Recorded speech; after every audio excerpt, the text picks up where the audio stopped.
हर दिन कोई ना कोई आपके दिमाग में दाखिल होता है, कभी प्यार बनकर, कभी दोस्त बनकर, कभी सलाहकार बनकर और कभी मासूम बनकर। लेकिन असल में वो क्या चाहता है? आपका भरोसा, आपका मन या आपका नियंत्रण? Welcome to the world of dark psychology, एक ऐसी दुनिया जहां दिमाग से खेला जाता है और भावनाएं हथियार बन जाती हैं। आज की वीडियो में हम बात करेंगे उन 33 डार्क साइकोलॉजिकल टैक्टिक्स की जिन्हें लोग रिश्तों में, ऑफिस में, बिजनेस में, सोशल मीडिया पर और यहां तक कि परिवार में भी इस्तेमाल करते हैं। इन टैक्टिक्स का लक्ष्य सिर्फ एक है, कंट्रोल। बट रिमेंबर, इस नॉलेज का मकसद मैनिपुलेशन सीखना नहीं, बल्कि उससे खुद को बचाना है। डार्क साइकोलॉजी क्या है? साइकोलॉजी वो विज्ञान है जो हमारे दिमाग, भावनाओं और व्यवहार को समझता है। लेकिन डार्क साइकोलॉजी वो हिस्सा है जो इन्हीं चीजों को अपनी ताकत, अपने फायदे और अपने नियंत्रण के लिए इस्तेमाल करता है। डार्क साइकोलॉजी के पीछे 3 बड़ी चीजें होती हैं: मैनिपुलेशन, परसुएशन, कंट्रोल। जो लोग इसे समझते हैं वो दूसरों पर हावी हो जाते हैं, जो नहीं समझते वो शिकार बन जाते हैं। Tactic 1, love bombing. Love bombing नाम सुनने में रोमांटिक लगता है, लेकिन असल में यह टैक्टिक शुगर कोटेड मैनिपुलेशन है। शुरुआत में व्यक्ति आप पर इतना प्यार, ध्यान और केयर बरसाता है कि आपका दिमाग इसे परफेक्ट कनेक्शन समझ लेता है। यह प्यार नॉर्मल नहीं होता, ये तेज, ज्यादा और लगातार होता है। यही तेज इंटेंसिटी अटैचमेंट बनाती है। जब दिमाग को लगातार अफेक्शन और वैलिडेशन मिलता है तो डोपामाइन और ऑक्सीटोसिन बढ़ते हैं। ये वही केमिकल्स हैं जो बॉन्डिंग और ट्रस्ट बनाते हैं। और इसी बायोलॉजिकल रिएक्शन पर पूरा खेल चलता है। लव बॉम्बिंग में शुरुआत होती है compliments, gifts, long calls, promises, future planning और कांस्टेंट अटेंशन से। आप सोचते हो किस्मत ने आखिर किसी को भेज ही दिया, लेकिन यही इल्यूजन मैनिपुलेशन का फाउंडेशन बनता है। डायलॉग स्टाइल एग्जाम्पल्स अक्सर कुछ ऐसे होते हैं: तुम मेरे बिना रह ही नहीं सकते, तुम मेरी सोलमेट हो, देखो मैं ही तुम्हें सबसे ज्यादा समझता हूं, तुम बस मेरी बात सुनो, बाकी सब गलत हैं। ये डायलॉग्स सिर्फ स्वीट नहीं, स्ट्रेटेजिक हैं। पहले प्यार से कनेक्शन बनाया जाता है, फिर इनसिक्योरिटी से डिपेंडेंस और अंत में कंट्रोल। लव बॉम्बिंग का असली उद्देश्य सिंपल है, डिपेंडेंस बनाना। डिपेंडेंस इमोशनल हो सकती है, साइकोलॉजिकल हो सकती है या वैलिडेशन बेस्ड हो सकती है। डिपेंडेंस एक बार स्ट्रांग हो जाए तो मैनिपुलेटर आराम से नेक्स्ट फेजेस यानी डिवैल्यूएशन, क्रिटिसिज्म, जेलसी बिल्डिंग और कंट्रोल टैक्टिक्स इंट्रोड्यूस कर सकता है। सबसे डेंजरस बात यह है कि विक्टिम को अक्सर ये प्यार लगता है, मैनिपुलेशन नहीं, क्योंकि शुरुआती फेज इतना आइडियल होता है कि बाद के रेड फ्लैग्स जस्टिफाई कर दिए जाते हैं।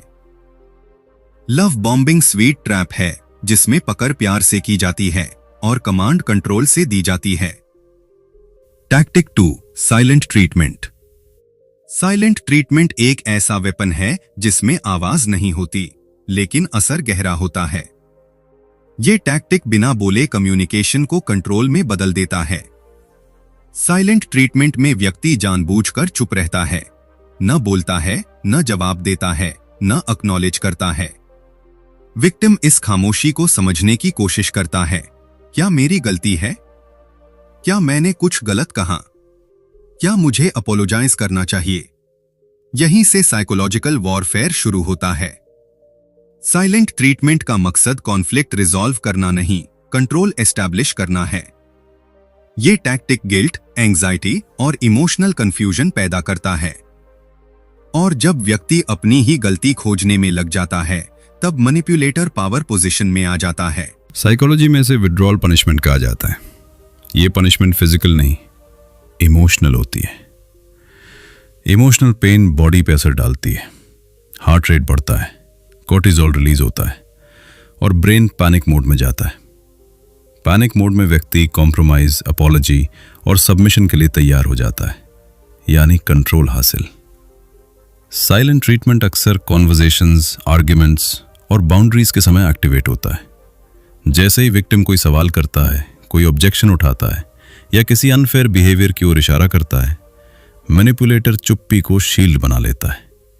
यह टैक्टिक अडैप्टिव कॉन्फ्लिक्ट रेजोल्यूशन नहीं, अवॉइडेंस प्लस डोमिनेशन है। डायलॉग स्टाइल इनडायरेक्ट होता है, मुझे बात करने का मूड नहीं, या सीधा कम्युनिकेशन बंद, सीन, इग्नोर्ड, ब्लॉक्ड या कंप्लीट डिसअपीयरेंस। सबसे खतरनाक चीज यह है कि विक्टिम खुद से एडजस्ट होने लगता है। मुझे शांत रहना चाहिए, मुझे ट्रिगर नहीं करना चाहिए, मुझे उनकी बात मान लेनी चाहिए। जब विक्टिम अपनी ही आवाज दबाने लगे, कंट्रोल अचीव हो चुका होता है। साइलेंट ट्रीटमेंट की आवाज नहीं होती, लेकिन ये दिमाग के अंदर सबसे ज्यादा शोर करता है। Tactic 3, guilt tripping. Guilt tripping एक ऐसा टैक्टिक है जिसमें व्यक्ति आपकी भावनाओं को आपकी ही जंजीर बना देता है। यहां कंट्रोल सामने से नहीं आता, भीतर से आता है। विक्टिम खुद ही खुद को दोषी मानने लगता है। गिल्ट ट्रिपिंग का बेस इमोशन है गिल्ट, और गिल्ट इंसान को कंप्लायंस के लिए सबसे तेज पुश करता है। जब इंसान गिल्ट महसूस करता है तो वो नेचुरली दो काम करता है, माफी मांगता है, सुधार करके दूसरों को खुश करने की कोशिश करता है। यही पॉइंट है जहां कंट्रोल शुरू होता है। गिल्ट ट्रिपिंग में मैनिपुलेटर आपको यकीन दिलाता है कि आपने कुछ गलत किया है, चाहे वास्तव में ऐसा हुआ ना हो। मैंने तुम्हारे लिए इतना किया, और अगर तुम मुझसे सच में प्यार करते तो तुम हमेशा मुझे हर्ट करते हो। तुम कभी सोचते ही नहीं कि मुझे कैसा लगता है। ध्यान दो, इन सेंटेंसेस में लॉजिक नहीं, इमोशन होता है। गिल्ट ट्रिपिंग का मकसद बिहेवियर करेक्शन नहीं, ओबीडियंस है। जब गिल्ट सेटल हो जाता है तो विक्टिम कॉम्प्रोमाइज करता है, और हर कॉम्प्रोमाइज डिपेंडेंसी को बढ़ाता है। साइकोलॉजी में इसे मॉरल मैनिपुलेशन कहा जाता है, जहां मोरालिटी वेपन और गिल्ट करेंसी बनती है। सबसे डेंजरस एलिमेंट यह है कि विक्टिम सोचता है कि वो अपनी मर्जी से बदल रहा है, जबकि असल में वो गिल्ट के दबाव में शेप हो रहा होता है। गिल्ट ट्रिपिंग रिश्तों में सबसे कॉमन टैक्टिक है, पार्टनर्स में, पेरेंट्स में, फ्रेंडशिप्स में और कभी कभी टीचर्स तक में, क्योंकि सभी जानते हैं गिल्ट साइलेंट होता है लेकिन पावरफुल। जब व्यक्ति सही के लिए लड़ना छोड़कर गिल्ट के डर से जीने लगे, कंट्रोल कंप्लीट हो जाता है। गिल्ट ट्रिपिंग आपको गलत नहीं बनाता, बस आपको ऐसा महसूस कराता है। Tactic 4, gas lighting. Gas lighting manipulation की दुनिया की सबसे खतरनाक चालों में से एक है। यह टैक्टिक आपके दिमाग को चोट नहीं पहुंचाता, यह आपकी हकीकत को बदल देता है। गैस लाइटिंग में मैनिपुलेटर धीरे धीरे आपकी परसेप्शन, मेमोरी और जजमेंट पर डाउट पैदा करता है। लक्ष्य सिंपल है, अगर आप अपनी ही सोच पर भरोसा नहीं करोगे तो आप उसकी सोच पर निर्भर हो जाओगे। ऐसा कभी हुआ ही नहीं, तुम ओवर रिएक्ट कर रहे हो, तुम्हें चीजें गलत याद रहती हैं, तुम्हें हेलुसिनेशन होता है, तुम हमेशा ड्रामा करते हो। ये सेंटेंसेस सुनने में कैजुअल लगते हैं, लेकिन इनका असर गहरा होता है। गैस लाइटिंग कंफ्यूजन से शुरू होता है, डाउट में बदलता है और अंत में सेल्फ डाउट में। सेल्फ डाउट वो स्टेज है जहां व्यक्ति खुद से पूछना शुरू कर देता है, शायद वाकई मेरी गलती है, शायद मेरी मेमोरी वीक है, शायद मैं इमोशनली अनस्टेबल हूं। विक्टिम जब अपनी सोच, मेमोरी और परसेप्शन पर भरोसा खो देता है, मैनिपुलेशन एफर्टलेस हो जाता है। साइकोलॉजी में इसे कॉग्निटिव डिस्टेबलाइजेशन कहा जाता है। यह माइंड को डिसोरिएंट कर देता है, और डिसोरिएंटेशन कंट्रोल को आसान। गैस लाइटिंग का सबसे खतरनाक एलिमेंट यह है कि विक्टिम मैनिपुलेटर को बचाने लगता है, क्योंकि परसीव्ड रियलिटी ट्विस्टिंग के बाद मैनिपुलेटर हीरो भी दिख सकता है और थेरेपिस्ट भी। गैस लाइटिंग में पंचेस नहीं होते, ब्रूजेस नहीं होते, वूंड्स विजिबल नहीं होते, लेकिन सबसे बड़ा घाव वहीं लगता है जहां व्यक्ति खुद को डिफाइन करता है, सेल्फ। जब सेल्फ टूट जाता है, आइडेंटिटी कमजोर होती है, और आइडेंटिटी कमजोर हो तो कोई भी नैरेटिव इंपोज किया जा सकता है। गैसलाइटिंग सिर्फ मैनिपुलेशन नहीं, रियलिटी इंजीनियरिंग है। Tactic 5, isolation. आइसोलेशन एक ऐसा टैक्टिक है जिसमें कंट्रोल सीधे भावनाओं पर नहीं बल्कि एनवायरनमेंट पर किया जाता है। मैनिपुलेटर्स जानते हैं कि जब व्यक्ति अकेला होता है वो सबसे ज्यादा वल्नरेबल होता है, और वल्नरेबिलिटी मैनिपुलेशन के लिए फर्टाइल ग्राउंड है। आइसोलेशन का प्रोसेस हमेशा अचानक नहीं होता, ये धीरे धीरे सटल और स्ट्रेटेजिक होता है। पहला स्टेप होता है डिस्टेंस। डिस्टेंस दोस्तों से, फैमिली से, कलीग से, सपोर्ट सिस्टम से। डिस्टेंस जितना बढ़ता है डिपेंडेंसी उतनी बढ़ती है। तुम्हारे दोस्त तुम्हारे लायक नहीं, तुम्हारे परिवार को तुम्हारी फीलिंग समझ नहीं आती, वो सब तुम्हारे खिलाफ है, तुम बस मेरे साथ रहो, वही बेहतर है। शुरुआत में यह केयर जैसा लगता है, पर असल में यह एक केज है, केज जिसकी बार्स दिखाई नहीं देती। आइसोलेशन 2 लेयर्स में ऑपरेट करता है। Layer 1, physical isolation. मिलने जुलने पर रिस्ट्रिक्शंस, सोशल गैदरिंग्स अवॉइड, बाहर जाने पर गिल्ट और एंगर। Layer 2, emotional isolation. भावनाएं सिर्फ मैनिपुलेटर के साथ शेयर, बाकी सभी रिलेशनशिप्स इनवैलिड या टॉक्सिक घोषित। ऑल्टरनेट ओपिनियंस काट दिए जाते हैं। जब विक्टिम का सोशल फीडबैक सिस्टम खत्म हो जाता है, वो रियलिटी सिर्फ मैनिपुलेटर से वेरीफाई करता है, और यही साइकोलॉजिकल ट्रैप है। साइकोलॉजी में कहा जाता है आइसोलेशन ब्रेक्स पर्सपेक्टिव, और जब पर्सपेक्टिव टूटता है रियलिटी बोरोड रियलिटी बन जाती है जो मैनिपुलेटर प्रोवाइड करता है। आइसोलेशन के बाद विक्टिम के पास 3 चीजें नहीं बचती: वैलिडेशन, कंपैरिजन, सपोर्ट। और जब ये 3 खत्म हो जाएं, मैनिपुलेशन एफर्टलेस हो जाता है। आइसोलेशन लव की आड़ में आता है, लेकिन कंट्रोल में खत्म होता है। Tactic 6, emotional blackmail. Emotional blackmail वो टैक्टिक है जिसमें भावनाएं हथियार की तरह इस्तेमाल होती हैं और गिल्ट करेंसी की तरह। यह टैक्टिक कहता नहीं मेरी बात मानो, यह कहता है अगर नहीं मानी तो तुम रिस्पॉन्सिबल हो। यानी कंट्रोल ऐसे आता है कि आपको चॉइस दिखती है पर वास्तव में चॉइस होती नहीं। इमोशनल ब्लैकमेल के पीछे 2 प्राइम इमोशंस ऑपरेट करते हैं: फियर, ऑब्लिगेशन। फियर कि अगर मैंने उनकी बात नहीं मानी तो कुछ बुरा होगा। ऑब्लिगेशन कि मैं रिस्पॉन्सिबल हूं उनकी फीलिंग्स के लिए। अगर तुम सच में केयर करते तो मैंने तुम्हारे लिए इतना किया, और तुम मुझे इस हालत में छोड़ दोगे, मैं तुम्हारे बिना जी नहीं सकता। या और भी इंटेंस वर्जन, अगर तुम गए तो मैं खुद को नुकसान पहुंचाऊंगा। इसकी स्ट्रक्चर हमेशा 4 स्टेप्स में दिखती है। Step 1, demand. Step 2, resistance. Step 3, pressure. Step 4, compliance. Victim जब कंप्लायंस करता है, मैनिपुलेटर सिर्फ खुश नहीं, वैलिडेटेड महसूस करता है कि टैक्टिक काम कर रहा है। इमोशनल ब्लैकमेल रिलेशनशिप्स फैमिलीज और रोमांटिक डायनामिक्स में सबसे कॉमन है, क्योंकि यहां इमोशंस नेचुरली मौजूद होते हैं। मैनिपुलेटर्स उन्हीं इमोशंस को ट्विस्ट करते हैं। साइकोलॉजी में इसे फॉग मॉडल कहा जाता है। F, fear, O, obligation, G, guilt. ये तीनों मिलकर विक्टिम को इस स्थिति में ले जाते हैं कि उनकी एजेंसी और डिसीजन मेकिंग श्रिंक्स हो जाती है।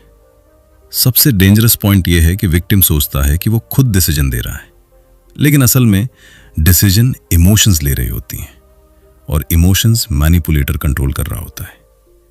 इमोशनल ब्लैकमेल ऐसा केज है जिसकी बार्स सॉफ्ट होती हैं, लेकिन boundaries hard. Tactic 7, projection. Projection एक ऐसा टैक्टिक जिसमें मैनिपुलेटर अपनी ही गलती, अपनी ही कमजोरी या अपना ही नेगेटिव बिहेवियर दूसरे पर थोप देता है। यह टैक्टिक सिंपल लगता है, लेकिन इसके साइकोलॉजिकल इफेक्ट्स बहुत गहरे होते हैं। प्रोजेक्शन का लॉजिक ट्विस्टेड होता है। जो मैं हूं वो तुम हो, या जो मैं कर रहा हूं उसका ब्लेम तुम पर।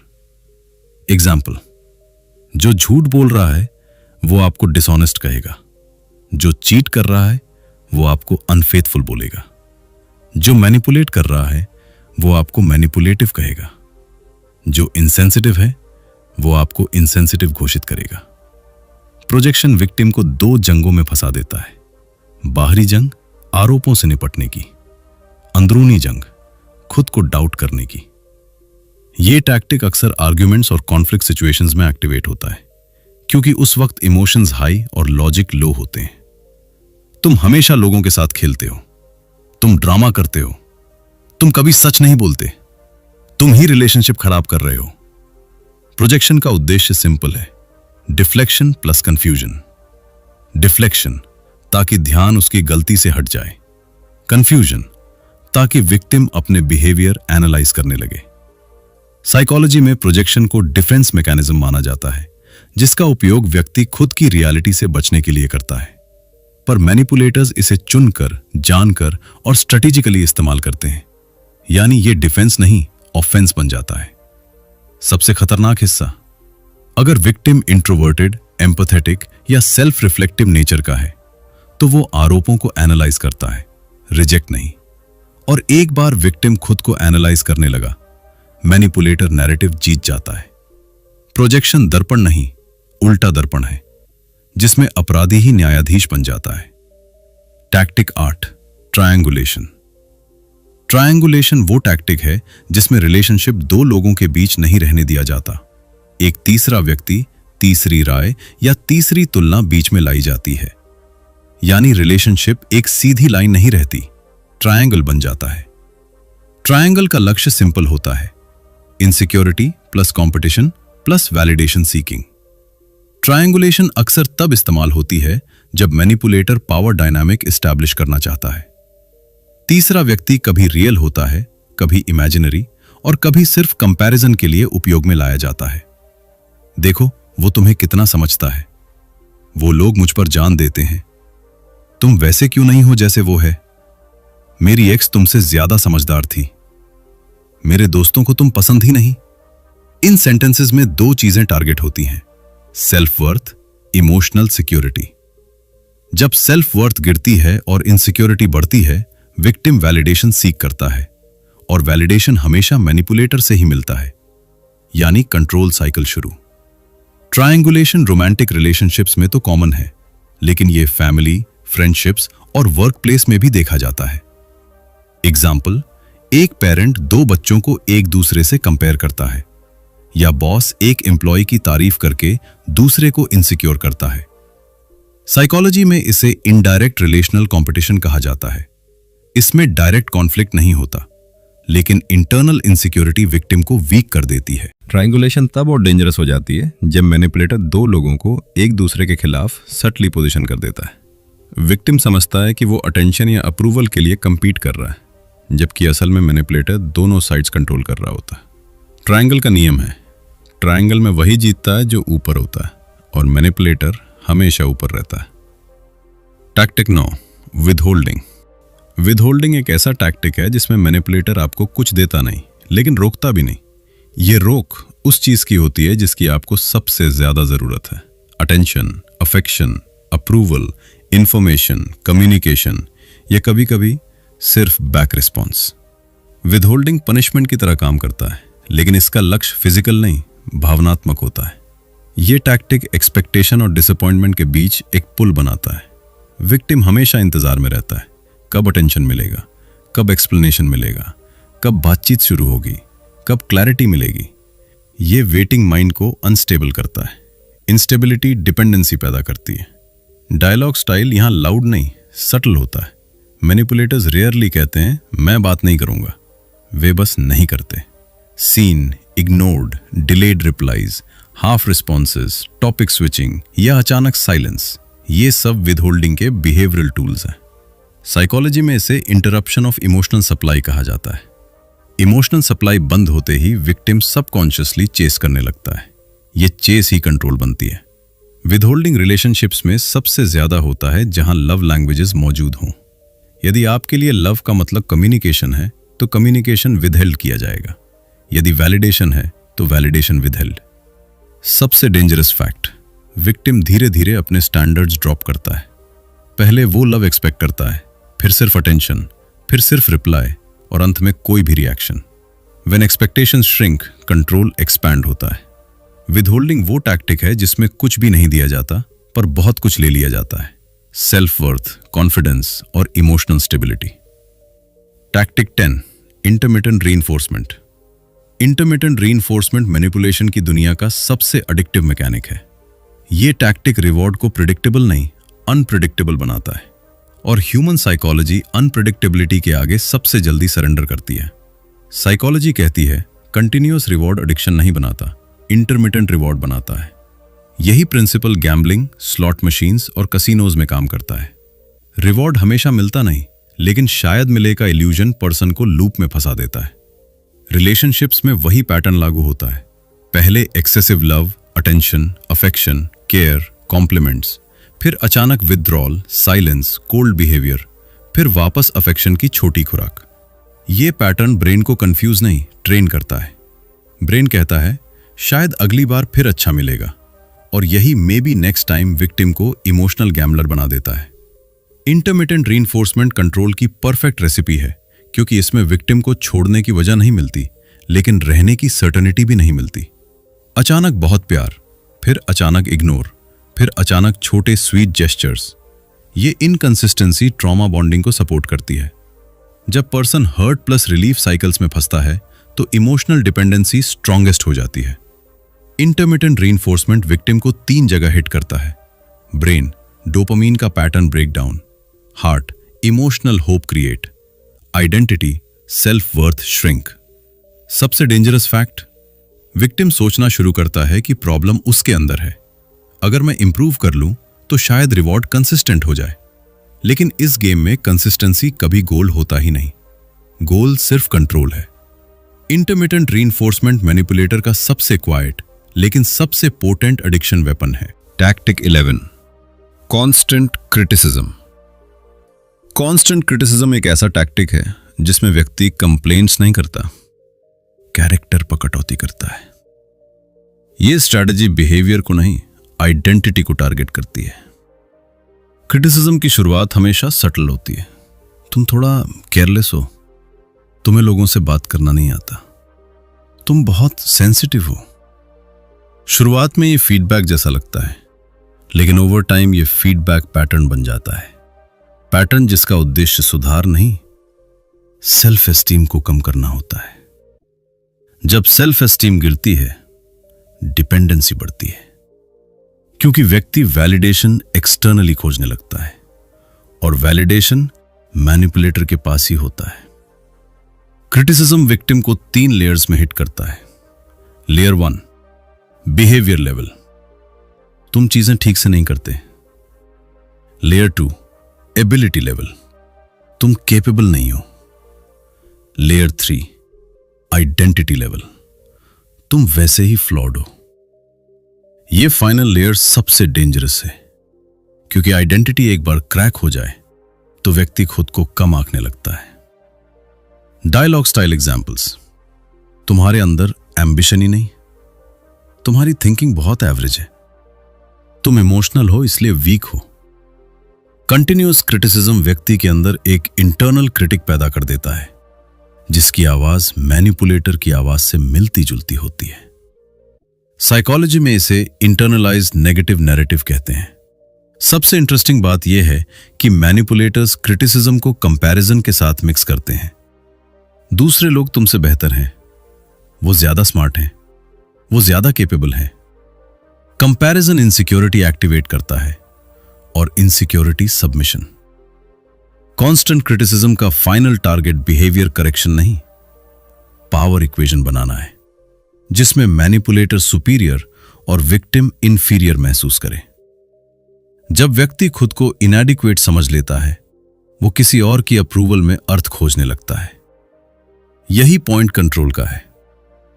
Tactic 12, labelling. लेबलिंग एक डिसेप्टिवली सिंपल टैक्टिक है, लेकिन इसका साइकोलॉजिकल इंपैक्ट बेहद गहरा होता है। लेबलिंग का लक्ष्य किसी व्यक्ति को एक शब्द, एक टैग या एक आइडेंटिटी में सीमित कर देना है, ताकि कॉम्प्लेक्स ह्यूमन बिहेवियर एक सरल नैरेटिव में बदल जाए। और नैरेटिव कंट्रोल का पहला स्टेप होता है।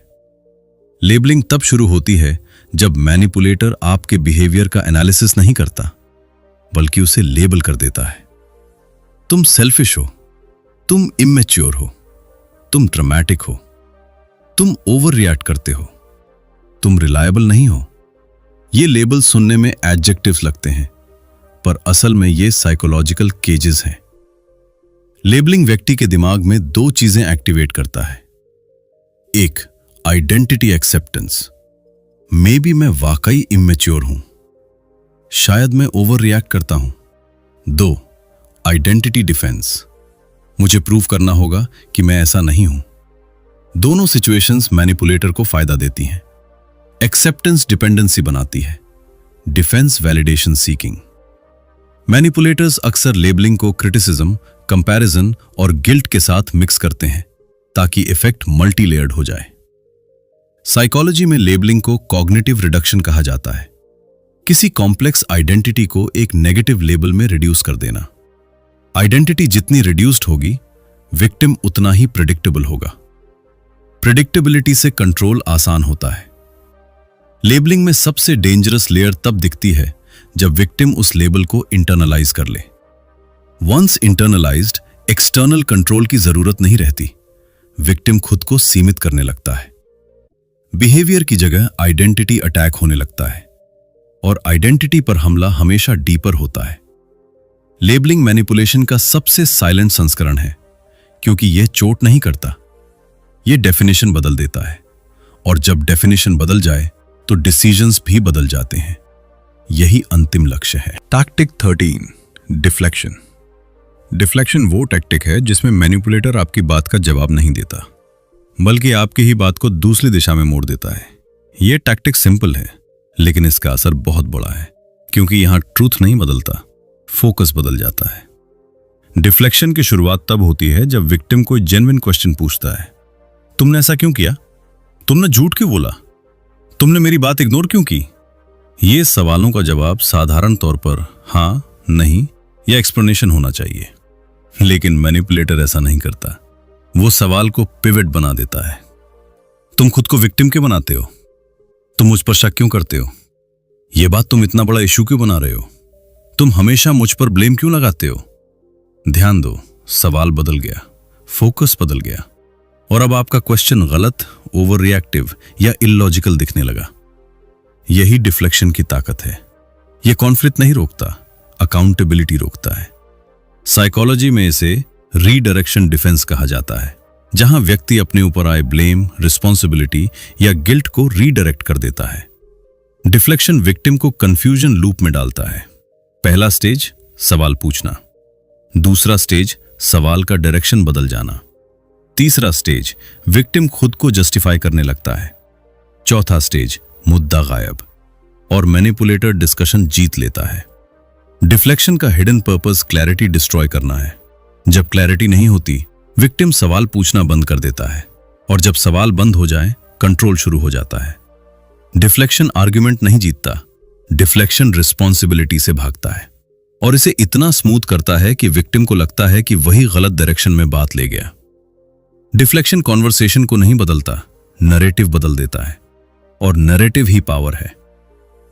Tactic 14, minimisation. मिनिमाइजेशन एक ऐसा टैक्टिक है जिसमें मैनिपुलेटर आपकी पीड़ा, आपकी भावनाओं और आपकी शिकायतों को छोटा दिखाता है। यह टैक्टिक रियलिटी को नहीं बदलता, उसकी गंभीरता को कम कर देता है। जब कभी आप किसी हर्टफुल बिहेवियर की ओर इशारा करते हैं, रिस्पॉन्स कुछ ऐसा आता है, इतनी सी बात पर तुम ओवर रिएक्ट कर रहे हो, मजाक था यार, तुम बात को बेवजह बड़ा बना देते हो। ये छोटे वाक्य नहीं, ये बड़े साइकोलॉजिकल ब्लोज होते हैं। मिनिमाइजेशन का मकसद सिंपल है, आपकी इमोशन को इनसिग्निफिकेंट बनाना। जब किसी को लगता है कि उसकी फीलिंग्स छोटी हैं, तो वो बोलना बंद कर देता है, और साइलेंस हमेशा मैनिपुलेटर के पक्ष में जाता है। साइकोलॉजी में इसे इमोशनल इनवैलिडेशन कहा जाता है। आप जो महसूस कर रहे हो उसे गलत या बेकार बताना। मिनिमाइजेशन विक्टिम के दिमाग में दो डेंजरस सीड्स डालता है। शायद मैं ही ज्यादा सोच रहा हूं, मेरी फीलिंग्स इंपॉर्टेंट नहीं। एक बार यह बिलीफ बन जाए, बाउंड्रीज कमजोर हो जाती हैं, और बाउंड्रीज कमजोर हों तो मैनिपुलेशन एफर्टलेस हो जाती है। मिनिमाइजेशन प्रॉब्लम सॉल्व नहीं करता, प्रॉब्लम को अस्तित्वहीन बना देता है, और यही सबसे बड़ा कंट्रोल है। Tactic 16, rewriting history. Rewriting history मनोवैज्ञानिक मैनिपुलेशन का एक ऐसा रूप है जिसमें खेल यादों पर चलता है। यहां गोल बिहेवियर को नहीं बल्कि पास्ट इवेंट्स की मीनिंग को बदलना होता है, क्योंकि जब मीनिंग बदल जाए तो कंक्लूजन्स भी बदल जाते हैं। रीराइटिंग हिस्ट्री अक्सर तब एक्टिवेट होता है जब विक्टिम किसी हर्टफुल इंसिडेंट की बात उठाता है, जैसे लाई, बिट्रेयल, डिसरिस्पेक्ट या इमोशनल निग्लेक्ट। विक्टिम कहता है, तुमने उस दिन ऐसा कहा था। मैनिपुलेटर स्मूथ टोन में कहता है, ऐसा कभी हुआ ही नहीं, या तुम एग्जैजरेट करते हो, या तुम्हें गलत याद है। यहां दो चीजें होती हैं, एक मेमोरी चैलेंज, दूसरा रियलिटी डिस्टॉर्ट। कुछ वर्जन्स में घटना डिनाई नहीं होती, उसकी नरेटिव ट्विस्ट होती है। मैंने ऐसा इसलिए कहा क्योंकि तुमने मुझे प्रोवोक किया था। मैंने तुम्हें बचाने के लिए ऐसा किया था। तुमने बात गलत समझी थी। इससे गिल्ट शिफ्ट होता है और accountability vanish. Rewriting history 3 stages में ऑपरेट करती है। स्टेज 1 डिनायल, यह कभी हुआ ही नहीं। स्टेज 2 डिस्टॉर्शन, हुआ पर तुम गलत समझे। स्टेज 3 रीफ्रेमिंग, हुआ लेकिन अच्छा के लिए हुआ। साइकोलॉजी में इसे मेमोरी मैनिपुलेशन और नरेटिव कंट्रोल कहा जाता है। ब्रेन पास्ट को वैसे याद नहीं रखता जैसे कैमरा फुटेज रखता है, ब्रेन स्टोरीज में याद रखता है। इसलिए अगर स्टोरी बदली जाए तो मेमोरी भी प्रभावित होती है। अगर यह पैटर्न लंबा चलता है, विक्टिम डाउट करने लगता है, शायद मेरे वर्जन में गलती है, शायद वो सही है। यही सबसे खतरनाक पॉइंट है, क्योंकि जब व्यक्ति अपनी यादों पर भरोसा खो देता है तो वो रियलिटी रेफरेंस के लिए मैनिपुलेटर पर निर्भर हो जाता है। रीराइटिंग हिस्ट्री सिर्फ पास्ट नहीं चुराता, फ्यूचर डिसीजंस भी चुरा लेता है। Tactic 17 cognitive dissonance creation. Cognitive dissonance तब पैदा होता है जब व्यक्ति के दिमाग में 2 अपोजिंग ट्रूथ्स एक साथ मौजूद हों। दोनों सही लगें लेकिन दोनों साथ नहीं चल पाएं। ये इंटरनल कॉन्फ्लिक्ट बेहद पेनफुल होता है और यही पेन मैनिपुलेशन के लिए सबसे फर्टाइल ग्राउंड है। इस टैक्टिक में मैनिपुलेटर कॉन्शियसली विक्टिम को ऐसे कॉन्ट्रडिक्टरी एक्सपीरियंसेस देता है, पहले लव फिर निग्लेक्ट, पहले केयर फिर डिसरिस्पेक्ट, पहले प्रॉमिसेस फिर अबैंडनमेंट।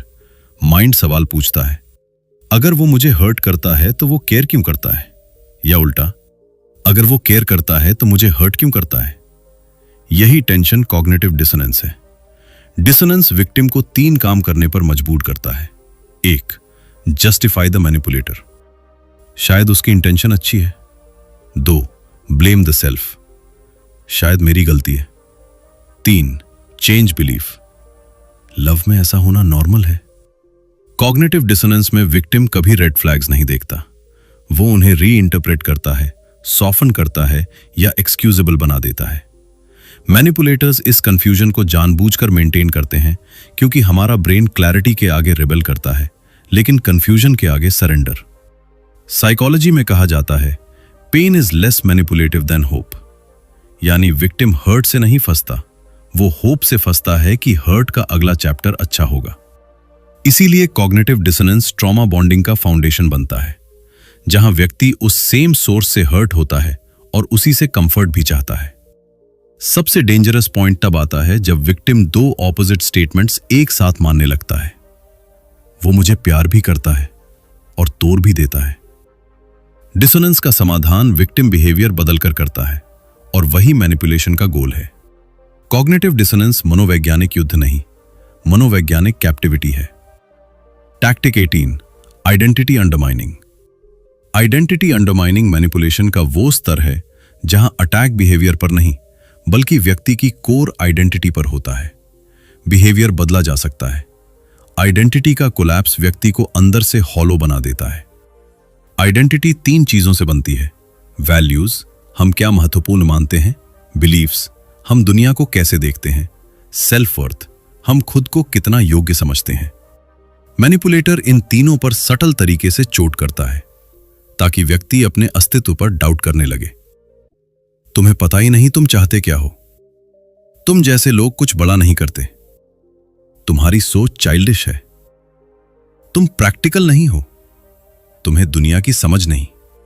ये स्टेटमेंट्स बिहेवियर क्रिटिसाइज नहीं करते, ये कैपेबिलिटी, मैच्योरिटी और जजमेंट पर सवाल उठाते हैं, यानी आइडेंटिटी इनवैलिड। आइडेंटिटी अंडरमाइन करने का आउटकम होता है सेल्फ डेफिनेशन कोलैप्स। और जब व्यक्ति खुद को डिफाइन नहीं कर पाता, वो दूसरों से डेफिनेशन लेने लगता है, यानी कंट्रोल ट्रांसफर। साइकोलॉजी में इसे ego depletion plus identity diffusion कहा जाता है। जब आइडेंटिटी डिफ्यूज होती है, बाउंड्रीज डिसॉल्व हो जाती हैं और मैनिपुलेशन बाउंड्रीज डिसॉल्व होने पर ईजीएस्ट हो जाता है। आइडेंटिटी अंडरमाइनिंग विक्टिम को 2 फेजेस में हिट करता है। फेज 1 सेल्फ डाउट, क्या मैं वाकई ऐसा हूं? फेज 2 सेल्फ रिप्लेसमेंट, शायद वो सही कहते हैं, मुझे उनकी बात मान लेनी चाहिए। इस स्टेज पर मैनिपुलेटर सिर्फ इन्फ्लुएंस नहीं रखता, वो ब्लूप्रिंट बन जाता है। विक्टिम अपनी चॉइसेस, प्रायोरिटीज और इवन ड्रीम्स तक आउटसोर्स कर देता है। आइडेंटिटी अंडरमाइनिंग का अल्टीमेट एम ये नहीं कि विक्टिम छोटा महसूस करे, बल्कि ये कि विक्टिम अपना सेंस ऑफ सेल्फ खो दे, ताकि मैनिपुलेटर ही उसका रेफरेंस पॉइंट बन जाए। आइडेंटिटी टूट जाए तो डिसीजंस बोरोड हो जाते हैं, और बोरोड डिसीजंस हमेशा कंट्रोल में होते हैं। Tactic number 19, dependency building. Dependency building manipulation का वो चरण है जहां लक्ष्य सिंपल होता है। आपका भरोसा, आपकी जरूरतें और आपके फैसले एक ही व्यक्ति पर निर्भर हो जाएं। जब डिपेंडेंसी बन जाती है, कंट्रोल ऑटोमेटिक हो जाता है। मैनिपुलेटर को पुश भी नहीं करना पड़ता, विक्टिम खुद पुल होकर आता है। डिपेंडेंसी 3 स्तरों पर बनाई जाती है। 1, इमोशनल डिपेंडेंसी। मैनिपुलेटर आपको इमोशन रेगुलेशन के लिए खुद पर डिपेंडेंट बनाता है। खुशी उससे मिले, आराम उससे मिले, वैलिडेशन उससे मिले और एक्सेप्टेंस भी उसी से। धीरे धीरे विक्टिम मानने लगता है, अगर वो नहीं है तो मैं ठीक नहीं रह सकता। यही इमोशनल केज है। 2, फाइनेंशियल/प्रैक्टिकल डिपेंडेंसी। कई मैनिपुलेटर्स पैसे, रिसोर्सेज, हेल्प या सपोर्ट को स्लोली मोनोपोलाइज करते हैं। एग्जाम्पल्स, मैं संभाल लूंगा, तुम्हें कुछ नहीं करना। तुम सही डिसीजंस नहीं ले पाते, मैं मैनेज कर दूंगा। तुम्हारे पास कोई नहीं, सिर्फ मैं हूं। जब डिपेंडेंसी बढ़ती है, ऑटोनॉमी घटती है। 3, सोशल डिपेंडेंसी। मैनिपुलेटर विक्टिम को एक ऐसी साइकोलॉजिकल वैली में ले जाता है जहां बाकी दुनिया अनट्रस्टवर्दी लगने लगती है, और जब बाहर कोई भरोसेमंद नहीं बचता, विक्टिम अंदर के मैनिपुलेटर पर और टाइटली डिपेंड हो जाता है। डिपेंडेंसी बिल्डिंग का सबसे डेंजरस पार्ट यह है कि विक्टिम को यह प्रोसेस प्यार, केयर और प्रोटेक्टिवनेस की तरह लगता है। एक्चुअली ये सॉफ्ट कैप्टिविटी होती है, एक ऐसी केज जिसमें दरवाजा खुला होता है पर माइंडसेट बंद हो चुका होता है। साइकोलॉजी में इसे अटैचमेंट इंजीनियरिंग कहा जाता है, जहां कनेक्शन नेचुरल नहीं, स्ट्रेटेजिकली कंस्ट्रक्टेड होता है। डिपेंडेंसी बनने के बाद विक्टिम के डिसीजंस उसके नहीं रहते, वो अप्रूवल बेस्ड डिसीजंस बन जाते हैं, और अप्रूवल जिस पर डिपेंड हो, पावर उसी के पास होती है। Tactic 20, social reputation manipulation. Social reputation manipulation वो टैक्टिक है जिसमें हमला सीधे विक्टिम पर नहीं होता, उसके इमेज, क्रेडिबिलिटी और सोशल स्टैंडिंग पर होता है। क्योंकि मैनिपुलेटर जानता है, अगर दुनिया विक्टिम पर डाउट करेगी तो विक्टिम खुद पर भी डाउट करने लगेगा। रेपुटेशन दुनिया से मिलने वाला रिफ्लेक्शन है। रिफ्लेक्शन बदल जाए तो पहचान भी बदल जाती है। इस टैक्टिक में मैनिपुलेटर सटल तरीके से विक्टिम की सोशल परसेप्शन ऑल्टर करता है। यह डायरेक्ट कैरेक्टर असैसिनेशन नहीं होता, अक्सर यह शिकायतों, सार्काज्म, जोक्स या कंसर्न के रूप में आता है। वो थोड़ा अनस्टेबल है, उसे चीजें समझने में दिक्कत है, वो ओवर रिएक्ट करता है, मैं बस मदद की कोशिश कर रहा हूं। यहां मैनिपुलेटर विक्टिम के बारे में बात नहीं कर रहा, इमेज सेट कर रहा है। सोशल सेटअप्स इंपॉर्टेंट होते हैं, friends, family, colleagues, mutual circles. इन सर्कल्स में क्रेडिबिलिटी करेंसी की तरह काम करती है। जब क्रेडिबिलिटी गिरती है, सपोर्ट सिस्टम गिर जाता है, और बिना support system escape almost impossible. Psychology में इसे social isolation through reputation damage कहा जाता है। ये आइसोलेशन टैक्टिक 5 का एडवांस्ड वर्जन है। यहां दीवारें फिजिकल नहीं, सोशल होती हैं। रेपुटेशन मैनिपुलेशन विक्टिम को 3 लेयर्स में हिट करता है। लेयर 1, एक्सटर्नल डाउट, लोग विक्टिम पर सवाल उठाते हैं। लेयर 2, इंटरनल डाउट, विक्टिम खुद पर सवाल उठाने लगता है। Layer 3, social dependency, victim manipulator को ही प्राइमरी एले मानने लगता है। सोशल डैमेज इतना साइलेंट होता है कि अक्सर विक्टिम को पता भी नहीं चलता कि उसके बारे में नैरेटिव बदल चुका है। मैनिपुलेशन की दुनिया में ये एक रेयर ट्रूथ है। पावर किसी को जीतने से नहीं, किसी को डिस्क्रेडिट करने से मिलती है। Tactic 21, gaslighting through authority. Gaslighting through authority manipulation का एक एडवांस्ड रूप है। यहां मैनिपुलेटर आपकी रियलिटी पर सवाल नहीं उठाता, वो अपनी अथॉरिटी का इस्तेमाल करके आपकी रियलिटी को ओवरराइड कर देता है। अथॉरिटी दो तरीकों की हो सकती है। परसीव्ड अथॉरिटी, मैं तुमसे ज्यादा जानता हूं। कंस्ट्रक्टेड अथॉरिटी, तुम्हारी थिंकिंग गलत है, मेरी सही है। इस टैक्टिक में मैनिपुलेटर खुद को ज्यादा इंटेलिजेंट, एक्सपीरियंस्ड, मैच्योर या लॉजिकल दिखाता है, और जब वो खुद को ऊंचे पेडेस्टल पर खड़ा कर देता है तो आपकी परसेप्शन ऑटोमेटिकली अंडरवैल्यूड हो जाती है। मैंने दुनिया देखी है, तुम नहीं समझोगे। मैं एक्सपर्ट हूं, मेरी बात मानो। तुम्हारी जजमेंट वीक है, मैं जो कह रहा हूं वही सही है। तुम्हें समझने की कैपेसिटी ही नहीं है। यहां मैनिपुलेटर आर्ग्यूमेंट से नहीं, स्टेटस से जीतता है, जबकि असल में उसका स्टेटस अक्सर सेल्फ डिक्लेयर्ड होता है, एक psychological illusion. Authority based gaslighting victim को 3 लेयर्स में ब्रेक करता है। Layer 1, intellectual diminishing. विक्टिम को एहसास कराया जाता है कि उसकी थिंकिंग इंफीरियर है, तुम्हें समझ नहीं आता। Layer 2, emotional invalidity. विक्टिम की फीलिंग्स को इर्रेशनल या इमैच्योर बताया जाता है, तुम ओवर इमोशनल हो, तुम्हारी फीलिंग्स वैलिड नहीं। Layer 3, reality override. मैनिपुलेटर की वर्जन ऑफ रियलिटी ही फाइनल ट्रूथ बन जाती है। विक्टिम मानने लगता है, शायद वही सही है, मुझे ही समझ नहीं आता। साइकोलॉजी इसे एपिस्टेमिक डोमिनेशन कहती है, जहां मैनिपुलेटर विक्टिम के नोइंग सिस्टम पर कंट्रोल हासिल कर लेता है। सबसे डेंजरस पार्ट, विक्टिम अथॉरिटी को चैलेंज करना डिसरिस्पेक्ट या रिबेलियन समझने लगता है, और जब चैलेंज बंद हो जाए, गैसलाइटिंग परमानेंट हो जाती है। अथॉरिटी बेस्ड गैसलाइटिंग ट्रूथ को नहीं दबाती, ट्रूथ की डिक्शनरी बदल देती है। Tactic 22, emotional flooding. Emotional flooding में मैनिपुलेटर विक्टिम को एक ही बार में इतने ज्यादा इमोशंस में धकेल देता है कि उसका नर्वस सिस्टम ओवरलोड हो जाए। जब इमोशंस हाई होते हैं, लॉजिक लो हो जाता है। यही इस टैक्टिक का फायदा है। डिसीजन मेकिंग भावनाओं के असर में आ जाती है और क्लैरिटी गायब हो जाती है। इमोशनल फ्लडिंग अचानक anger, tears, blame, panic, jealousy और गिल्ट के रूप में आ सकता है। विक्टिम का दिमाग समझ नहीं पाता कि पहले किस इमोशन को हैंडल करे और किस बात का जवाब दे। ये कंफ्यूजन उन परिस्थितियों में सबसे ज्यादा होता है जहां कॉन्फ्लिक्ट, कॉन्फ्रंटेशन या बाउंड्रीज की बात उठती है। मैनिपुलेटर भावनाओं का एवलांच पैदा कर देता है ताकि मुद्दा दब जाए और विक्टिम इमोशनल मोड में चला जाए। फ्लडिंग का मकसद बहस जीतना नहीं, रेजिस्टेंस तोड़ना है। जब व्यक्ति ओवरवेल्म्ड होता है, वो जल्दी सरेंडर करता है। ठीक है, रहने दो, जैसा तुम कहो। यहीं कंट्रोल कंसोलिडेट हो जाता है। साइकोलॉजी इसे डिसरेगुलेशन एक्सप्लॉयटेशन कहती है, एक ऐसा स्टेट जिसमें भावनाएं इतनी तेज हो जाती हैं कि सोचने की क्षमता नैरो हो जाती है। इमोशनल फ्लडिंग का एंड रिजल्ट सिंपल है, जहां केओस है वहां कंप्लायंस आसान है। Tactic 23, victim card. Victim card ऐसा टैक्टिक है जिसमें मैनिपुलेटर खुद को बेबस, मिसअंडरस्टूड या ऑप्रेस दिखाकर सिंपैथी और एडवांटेज हासिल करता है। ये सीधा अटैक नहीं होता, ये इमोशनल इन्वर्जन होता है। असल में जिसने हर्ट किया है वही खुद को हर्ट दिखाता है। इसका मकसद गिल्ट पैदा करना, मॉरल हाई ग्राउंड लेना और अकाउंटेबिलिटी से बचना है। विक्टिम कार्ड अक्सर तब खेला जाता है जब मैनिपुलेटर कॉर्नर में हो या जब विक्टिम बाउंड्री सेट करने की कोशिश करे। जैसे ही आप किसी अनफेयर बिहेवियर की ओर ध्यान दिलाते हैं, सिनारियो पलट दिया जाता है। तुम मुझे गलत समझते हो, मेरी कोई नहीं सुनता, सब मेरे खिलाफ हैं, मैं ही सफ़र कर रहा हूँ।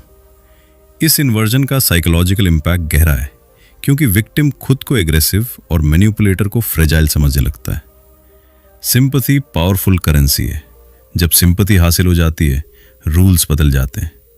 अब मैनिपुलेटर को एक्सप्लेनेशन देना नहीं पड़ता, बल्कि विक्टिम को समझाने और कंसोलिंग में एनर्जी खर्च करनी पड़ती है। असल मुद्दा गायब और कंट्रोल डायनामिक्स फिर से रीसेट। विक्टिम कार्ड की सबसे खतरनाक बात यह है कि ये मोरालिटी और इमोशंस दोनों को हाईजैक कर लेता है। जो इतिहास में ऑप्रेसर था, वो नैरेटिव में सफरर बन जाता है और नैरेटिव ही रियलिटी बन जाती है। Tactic 24, manufactured jealousy. Manufactured jealousy में मैनिपुलेटर जानबूझकर ऐसी परिस्थितियां बनाता है जिससे विक्टिम के भीतर इनसिक्योरिटी और कंपैरिजन जाग उठे। जेलसी का उद्देश्य प्रेम साबित करना नहीं होता, नियंत्रण हासिल करना होता है। जब व्यक्ति इनसिक्योर होता है, वो अधिक वैलिडेशन, अधिक अटेंशन और अधिक रीअश्योरेंस की तलाश करता है, और वैलिडेशन हमेशा मैनिपुलेटर के ही पास होता है। ये टैक्टिक्स सटल फ्लर्टिंग, एक्स का जिक्र, सफल दोस्तों की प्रशंसा या दूसरों से कंपैरिजन के रूप में प्रकट होता है। कभी ये इंटेंशनल होता है तो कभी स्ट्रेटेजिक, लेकिन परिणाम हमेशा एक ही होता है। विक्टिम खुद को प्रूव करने लगता है। प्रूविंग सेल्फ कंट्रोल का सबसे आसान गेटवे है। मैन्युफैक्चर्ड जेलसी रिश्ते को प्यार से नहीं, एंग्जाइटी से बाइंड करता है। जब विक्टिम डरता है कि मैनिपुलेटर कहीं और चला ना जाए या किसी और को पसंद न करने लगे, तो बाउंड्रीज कमजोर और कंप्लायंस मजबूत हो जाती है। जेलसी विक्टिम को रिएक्टिव बनाती है और मैनिपुलेटर को रिस्पॉन्सिव, जिससे पावर इम्बैलेंस स्थायी हो जाता है। साइकोलॉजी कहती है जेलसी कंपटीशन पैदा करती है और कंपटीशन हायरार्की, और हायरार्की में हमेशा कोई ऊपर और कोई नीचे होता है। मैनिपुलेटर कभी नीचे नहीं होता। Tactic 25, manufactured scarcity. Manufactured scarcity में मैनिपुलेटर ऐसी स्थिति पैदा करता है जिसमें विक्टिम को लगता है कि समय कम है, विकल्प कम है या मौका फिर नहीं मिलेगा। स्केर्सिटी सिर्फ संसाधनों में नहीं होती, ये अटेंशन, लव, अप्रूवल और कमिटमेंट में भी बनाई जाती है। जब किसी चीज की उपलब्धता कम दिखाई जाए, उसकी वैल्यू बढ़ जाती है, और जहां वैल्यू बढ़ती है वहां सबमिशन आसान हो जाता है। ये टैक्टिक अर्जेंसी, एक्सक्लूसिविटी और फियर ऑफ लॉस पर ऑपरेट करता है। जैसे रोमांटिक डायनामिक्स में मुझ जैसा कोई नहीं मिलेगा, मैं ज्यादा देर अवेलेबल नहीं रहूंगा, या ये तुम्हारा लास्ट चांस है। प्रोफेशनल सेटिंग्स में इसे डेडलाइंस, ऑफर्स और लिमिटेड एक्सेस की पैकेजिंग में इस्तेमाल किया जाता है। परिवारों में ये इमोशनल अवेलेबिलिटी पर लागू होता है। हमेशा मैं नहीं रहूंगा, तुम्हें कोई और सपोर्ट नहीं देगा। स्केर्सिटी विक्टिम में दो साइकोलॉजिकल रिएक्शंस पैदा करती हैं, एंग्जाइटी और कंप्लायंस। एंग्जाइटी डिसीजन स्पीड बढ़ाती है और कंप्लायंस डिसीजन क्वालिटी कम कर देती है। इसी वजह से स्केर्सिटी में किए गए डिसीजंस अक्सर रिग्रेट के साथ आते हैं। मैन्युफैक्चर स्केर्सिटी नियंत्रण का वो रूप है जिसमें मैनिपुलेटर खुद रेयर नहीं होता, रेयर प्रिटेंड करता है, और विक्टिम वही चुनता है जिसे खोने का डर हो, ना कि जो वास्तव में सही हो। Tactic 26, future faking. Future fake में मैनिपुलेटर भावनाओं को जीतने के लिए भविष्य की ऐसी तस्वीर बनाता है जो सुनने में सुंदर, आशावादी और परफेक्ट लगती है, लेकिन उसका उद्देश्य उस भविष्य को बनाना नहीं, उस वादे का इस्तेमाल करना होता है।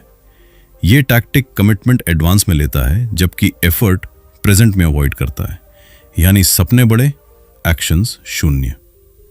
फ्यूचर फेकिंग रोमांटिक डायनामिक्स में सबसे कॉमन है। हम जल्द शादी करेंगे, हम फॉरेन मूव करेंगे, हम बिजनेस शुरू करेंगे, हम साथ एक बेटर लाइफ बनाएंगे। विक्टिम इन प्रोमिसेस को इन्वेस्टमेंट की तरह लेता है और हर कॉम्प्रोमाइज, हर सैक्रिफाइस उन्हीं ड्रीम्स के नाम पर जस्टिफाई करता जाता है। मैनिपुलेटर को कमिटमेंट, लॉयल्टी और सबमिशन मिल जाती है, जबकि एफर्ट फ्यूचर में पोस्टपोन रहता है। फ्यूचर फेकिंग का साइकोलॉजिकल इफेक्ट यह है कि विक्टिम वर्तमान की डिस्कंफर्ट सहता है, क्योंकि वो भविष्य के पे ऑफ पर विश्वास कर चुका होता है। यही रीजन है कि ये टैक्टिक रिलेशनशिप्स को होप लूप में फंसा देता है। फ्यूचर फेकिंग का उद्देश्य भविष्य नहीं होता, वर्तमान को कंट्रोल करना होता है, और सच यही है, फ्यूचर कभी आता नहीं, सिर्फ फेंका जाता है। Tactic 27, devaluation. डीवैल्यूएशन मैनिपुलेशन का वो मोड है जब पेडेस्टल अचानक जमीन बन जाता है। शुरुआत में विक्टिम को आइडियल, स्पेशल और रेयर दिखाया जाता है, और उसी इंटेंसिटी से बाद में उसे ऑर्डिनरी, फ्लॉड और इनएडिक्वेट साबित किया जाता है। यह कॉन्ट्रास्ट एक्सीडेंटल नहीं, इंटेंशनल होता है। पहले एडमिरेशन से अटैचमेंट पैदा की जाती है, फिर डीवैल्यूएशन से इनसिक्योरिटी। डीवैल्यूएशन अक्सर subtle criticism, sarcastic remarks, withholding, comparison या कोल्ड बिहेवियर के रूप में आता है। विक्टिम सोचता है कि यह बिहेवियर बदलाव क्यों हुआ, क्या गलती मेरी है, क्या मैं कम पढ़ रहा हूं। यही कंफ्यूजन स्ट्रैटेजी का कोर है। पहले जिस अफेक्शन ने विक्टिम को बॉन्ड किया था, अब वही इनकंसिस्टेंसी उसे चेस में बदल देती है। साइकोलॉजी में डीवैल्यूएशन सेल्फ एस्टीम पर सीधा हमला है। जब सेल्फ एस्टीम गिरती है, बाउंड्रीज पतली हो जाती हैं और कंप्लायंस आसान हो जाता है। विक्टिम डीपर एफर्ट्स करता है ताकि वो पहले जैसा प्यार फिर से पाकर सेल्फ वर्थ रिस्टोर कर सके, बिना ये समझे कि रेस्टोरेशन कभी सिस्टम का हिस्सा था ही नहीं।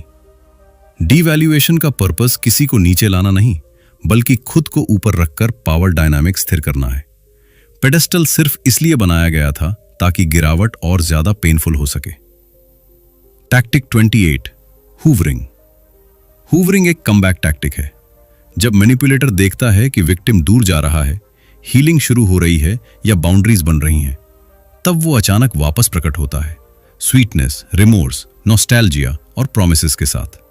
इसका उद्देश्य रिलेशनशिप को ठीक करना नहीं, रिलेशनल कंट्रोल को रिस्टोर करना होता है। यह रिटर्न अक्सर तब होता है जब विक्टिम मूव ऑन की तरफ बढ़ रहा हो या इमोशनल इंडिपेंडेंस हासिल कर रहा हो। हूवरिंग में संदेश आते हैं, मुझे तुम्हारी याद आती है, हम जो थे वो खास था, मैं बदल गया हूं, या हम फिर से कोशिश कर सकते हैं।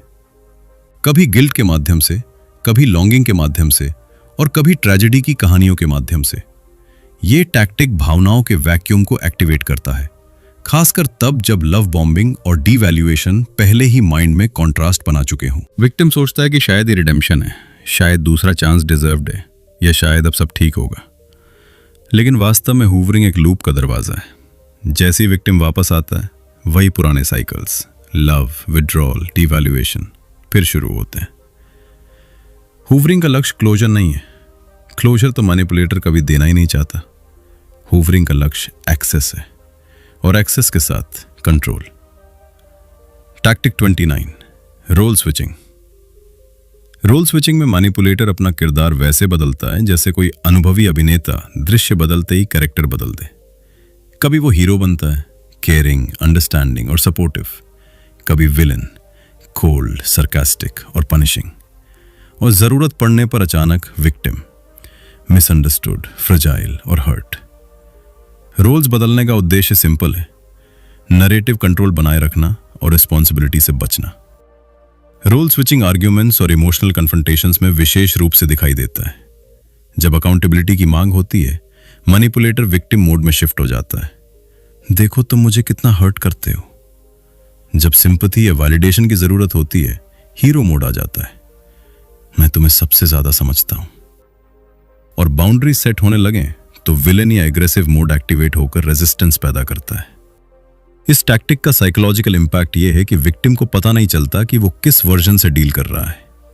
अनप्रेडिक्टेबिलिटी एंजाइटी पैदा करती है और anxiety compliance. Role switching manipulator को मल्टीपल आइडेंटिटीज की फ्लेक्सिबिलिटी देता है और विक्टिम को सिंगल पोजीशन, कंफ्यूजन। अंत में रोल्स फिक्शन लगते हैं और रिएक्शंस रियल, और यही इंबैलेंस मैनिपुलेशन को सस्टेन करता है। Tactic 30, love withdrawal. Love withdrawal manipulation का कोल्ड फेज है। शुरुआत में प्यार दिया जाता है, गहराई, इंटेंसिटी और अटेंशन के साथ। फिर अचानक वही प्यार रोजमर्रा की तरह नहीं, बल्कि राशन की तरह मिलने लगता है। एक दिन वार्मथ, अगले दिन साइलेंस। यह बदलाव एक्सीडेंटल नहीं होता, यह डिपेंडेंसी के बाद आने वाला साइकोलॉजिकल चोक है। जब किसी ने अफेक्शन पर बॉन्ड बनाया हो, तब अफेक्शन की कमी विड्रॉल जैसा असर पैदा करती है। विक्टिम खुद को क्वेश्चन करता है, मैंने क्या किया, कहां गलती हुई, कैसे वापस वही कनेक्शन मिल जाए। यही चेज मैनिपुलेशन की जीत है, क्योंकि विड्रॉल का मकसद पनिशमेंट नहीं, कंप्लायंस है। लव विड्रॉल में मैनिपुलेटर इमोशनली अनअवेलेबल हो जाता है, लेकिन एक्सेस पूरी तरह बंद नहीं करता। यही एम्बिग्विटी विक्टिम को लूप में रखती है। अगर प्रेम अचानक खत्म हो जाता तो व्यक्ति मूव ऑन कर सकता था, पर स्लो विड्रॉल माइंड को उसी कनेक्शन के पीछे दौड़ाता है जिसने पहले डोपामीन दिया था। साइकोलॉजी इसे इंटरमिटेंट डेप्रिवेशन बेस्ड बॉन्डिंग कहती है, जिसे ट्रॉमा बॉन्ड भी फ्यूल करता है। लव विड्रॉल दिखने में एब्सेंस लगता है, लेकिन असल में यह कंट्रोल का सबसे साइलेंट रूप है। न काटना, बस सस्पेंड करना, जब तक विक्टिम फिर से बेंड न हो जाए। Tactic 31, forced comparisons. Forced comparisons में मैनिपुलेटर विक्टिम को लगातार किसी और से तुलना करता है, ताकि इनसिक्योरिटी और इनएडिक्वेसी धीरे धीरे आइडेंटिटी में घुल जाए। यह कंपैरिजन कभी एक्स से, कभी दोस्त से, कभी सिबलिंग से, और कभी ऐसे लोगों से होता है जिनके स्टैंडर्ड्स आर्टिफिशियली सेट किए गए हों। कंपैरिजन जितना अनरियलिस्टिक होता है, विक्टिम उतना ही इनसफिशिएंट महसूस। ये टैक्टिक विक्टिम को ये बिलीव देता है कि मैं इनफ नहीं हूं, और जब व्यक्ति खुद को इनफ नहीं मानता तो वैलिडेशन तलाशता है, वही वैलिडेशन जिसे मैनिपुलेटर धीरे धीरे मोनोपोली में ले चुका होता है। फोर्स्ड कंपैरिजन सिर्फ परफॉर्मेंस या अचीवमेंट नहीं हिट करता, ये क्वालिटीज और वर्थ को भी टारगेट करता है। वो तुम्हारे से ज्यादा कॉन्फिडेंट है, वो ज्यादा मैच्योर है, वो ज्यादा डिजायरेबल है, वो मुझे बेहतर समझता है। साइकोलॉजी कहती है कंपैरिजन कंपटीशन पैदा करता है और कंपटीशन हायरार्की। हायरार्की में हमेशा कोई टॉप पर और कोई बॉटम पर होता है। मैनिपुलेटर हायरार्की के टॉप पर खुद को नहीं रखता, वो विक्टिम को बॉटम पर रखता है और खुद को जज की पोजीशन देता है। ये डायनामिक पावर बनाता है। फोर्स्ड कंपैरिजन का अंतिम उद्देश्य विक्टिम को किसी और जैसा बनाना नहीं होता, बल्कि उसे अपने जैसा कम महसूस कराना होता है। और जब सेल्फ वर्थ गिरती है, कंप्लायंस बढ़ती है। Tactic 32, social sabotage. Social sabotage में मैनिपुलेटर सीधे विक्टिम को आइसोलेट नहीं करता, वो विक्टिम के आसपास मौजूद रिश्तों को कमजोर करता है। ये सैबोटाज धीरे धीरे और मोस्टली अनसीन होता है। बातें ट्विस्ट होकर पहुंचती हैं, इंटेंशंस गलत इंटरप्रेट किए जाते हैं और विक्टिम के बारे में सटल डाउट्स दूसरों के दिमाग में डाले जाते हैं। सोशल फील खराब होते ही विक्टिम का सपोर्ट सिस्टम क्रम्बल होने लगता है। इस टैक्टिक का सबसे खतरनाक हिस्सा यह है कि सैबोटाज कभी लाउड नहीं होता, ये एक कंसर्न के रूप में आ सकता है। मुझे उसकी हैबिट्स की चिंता है, या सिंपैथी के रूप में, तुम्हें नहीं पता वो अंदर से कितना अनस्टेबल है। कभी मैनिपुलेटर खुद इनोसेंट लिसनर बन जाता है और दूसरों को विक्टिम के खिलाफ पुश कर देता है। और कभी विक्टिम को यह यकीन दिलाया जाता है कि बाहरी लोग उसे समझते नहीं या उसके खिलाफ हैं। जब सपोर्ट सिस्टम कमजोर होता है, विक्टिम न केवल इमोशनली वल्नरेबल होता है, बल्कि सोशली भी आइसोलेटेड। यह आइसोलेशन मैनिपुलेटर के लिए डबल एडवांटेज है। एक तरफ विक्टिम के पास कोई बैकअप नहीं बचता और दूसरी तरफ विक्टिम वैलिडेशन, कंफर्ट और कनेक्शन के लिए उसी मैनिपुलेटर पर डिपेंड होने लगता है। सोशल सैबोटाज रिलेशनशिप को खत्म नहीं करता, एस्केप रूट्स खत्म कर देता है। Tactic 33, total control loop. Total control loop वो स्टेज है जहां मैनिपुलेशन टैक्टिक्स समाप्त नहीं होती, वे एक दूसरे को फीड करने लगती हैं। यहां अलग अलग स्ट्रैटेजीज अलग अलग लक्ष्य नहीं रखती, वे मिलकर एक यूनिफाइड सिस्टम बना देती हैं जिसमें विक्टिम के थॉट्स, इमोशंस और बिहेवियर्स प्रिडिक्टेबल और गवर्नेबल हो जाते हैं। कंट्रोल अब सिचुएशनल नहीं रहता, स्ट्रक्चरल बन जाता है। इस पॉइंट पर लव बॉम्बिंग डिपेंडेंसी की ओर ले जाता है। डिपेंडेंसी बाउंड्रीज को तोड़ती है, बाउंड्रीज डीवैल्यूएशन को सहने लायक बनाती हैं, डीवैल्यूएशन सेल्फ वर्थ गिराता है, low self worth validation seeking पैदा करता है और वैलिडेशन सीकिंग मैनिपुलेटर की मोनोपोली में जा गिरता है। यह लूप बंद नहीं होता, यह चलता रहता है, कभी तेज कभी धीमा, लेकिन हमेशा अंदर ही अंदर। टोटल कंट्रोल लूप में सबसे बड़ा परिवर्तन यह होता है कि विक्टिम रेजिस्टेंस से नहीं, जस्टिफिकेशन से ऑपरेट करने लगता है। उसकी चॉइसेस स्वतंत्र नहीं होती, वे कंडीशनिंग का परिणाम बन जाती हैं। साइकोलॉजी कहती है कि जब बिहेवियर सेल्फ पुलिस्ड हो जाए, एक्सटर्नल कंट्रोल की जरूरत नहीं रहती। यहीं कैप्टिविटी इनविजिबल हो जाती है।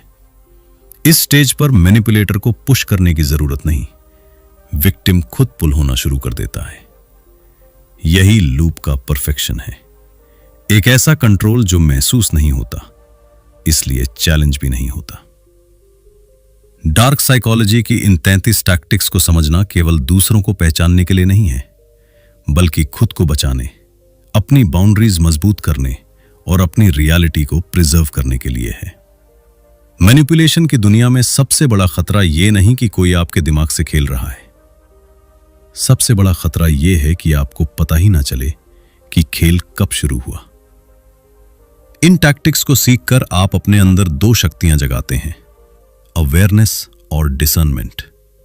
अवेयरनेस आपको रेड फ्लैग्स दिखाती है और डिसर्नमेंट आपको यह समझने देती है कि कब प्यार है और कब कंट्रोल उसकी आड़ में आ रहा है। याद रखिए, मैनिपुलेटर्स आपके दिल पर हमला नहीं करते, वो आपकी क्लैरिटी पर हमला करते हैं, क्योंकि क्लैरिटी जितनी कम होगी, कंट्रोल उतना ज्यादा होगा। लेकिन जब आप समझ जाते हैं कि कौन सा बिहेवियर लव है और कौन सा स्ट्रैटेजी, तभी आप अपने लाइफ की स्टीयरिंग वापस अपने हाथ में लेते हैं। डार्क साइकोलॉजी को समझना डरने के लिए नहीं, अपने माइंड को फ्री करने के लिए है। अगर यह वीडियो आपकी आंखें खोलने में मददगार साबित हुआ है तो इसे लाइक, शेयर और कमेंट जरूर करें, क्योंकि अवेयरनेस फैलाना ही मैनिपुलेशन का सबसे बड़ा एंटीडोट है। नीचे कमेंट में लिखें आई चूज क्लैरिटी, ताकि आपका माइंड हमेशा आपके कंट्रोल में रहे, किसी और के नहीं। अगली वीडियो में मिलते हैं। Stay aware.